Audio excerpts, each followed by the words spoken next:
The story of Job, as found in the book of Job in the Bible, is one of the most profound and mysterious narratives in history. It is a tale that delves deeply into the human experience of suffering, the limits of understanding, and the enduring power of faith.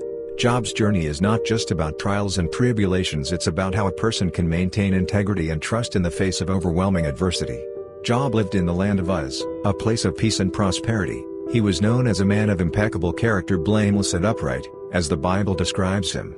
Job feared God and turned away from evil. His wealth was immense. Thousands of sheep grazed his pastures, camels journeyed through deserts under his name, and servants bustled around his vast estates. But his greatest treasure was his family, 7 sons and 3 daughters. He was not just wealthy but deeply devoted to God. Each morning, Job would rise early to offer sacrifices, thinking, "Perhaps my children have sinned and cursed God in their hearts." His life was a portrait of reverence and gratitude. Unbeknownst to Job, a celestial dialogue was unfolding that would change his life forever. In the heavenly courts, Satan approached God with a challenge. "Does Job fear God for nothing?" Satan asked. "Have you not put a hedge around him and blessed everything he has?" Satan's accusation was that Job's faith was conditional, a faith built on blessings and not genuine devotion. God permitted Satan to test Job, first by taking away his possessions and family, but forbade him from harming Job himself. What followed was a cascade of calamities. Raiders attacked and stole Job's livestock, fire from the heavens consumed his sheep, and marauders took his camels. Finally, the unthinkable happened. A great wind caused the house where Job's children were gathered to collapse, killing them all. In mere moments, Job lost his wealth, his livelihood, and his family. But even in the depths of his despair, Job tore his robe, shaved his head, and fell to the ground in worship, declaring, "The Lord gave, and the Lord has taken away, blessed be the name of the Lord." Yet Satan wasn't finished. He argued that Job's faith would crumble if his health were taken away. Once again, God allowed Satan to act, but this time Job himself was struck with painful boils from the soles of his feet to the crown of his head.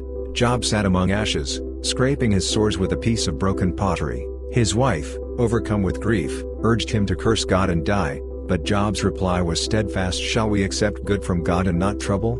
This was just the beginning.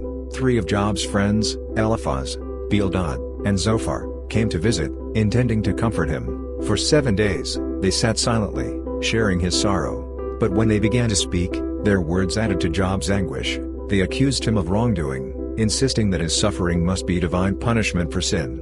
"Consider this," Bildad said, "who, being innocent, has ever perished." To them, Job's misery was evidence of guilt. Job, however, maintained his innocence. In a series of eloquent and heartfelt speeches, he lamented his plight, wrestled with questions about justice and suffering, and cried out to God for answers. Job's words, recorded in the poetic dialogues of the book of Job, are among the most profound in Scripture. He questioned why the innocent suffer and why God seemed distant. Yet, he refused to abandon his belief in God's justice. Even in the depths of his despair, Job declared, "I know that my Redeemer lives, and that in the end, he will stand upon the earth."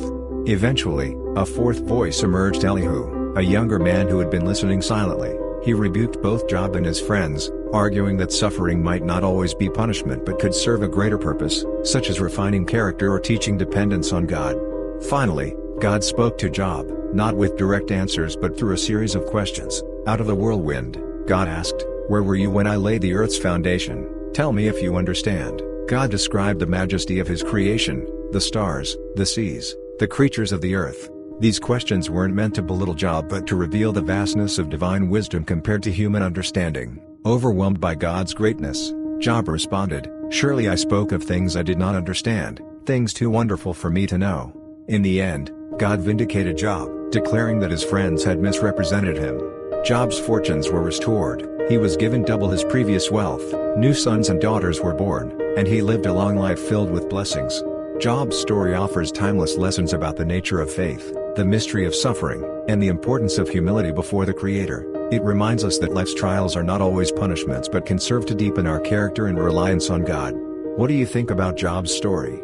How do you interpret his unwavering faith in the face of unimaginable suffering? Share your thoughts in the comments, and don't forget to like and subscribe for more inspiring stories and timeless lessons.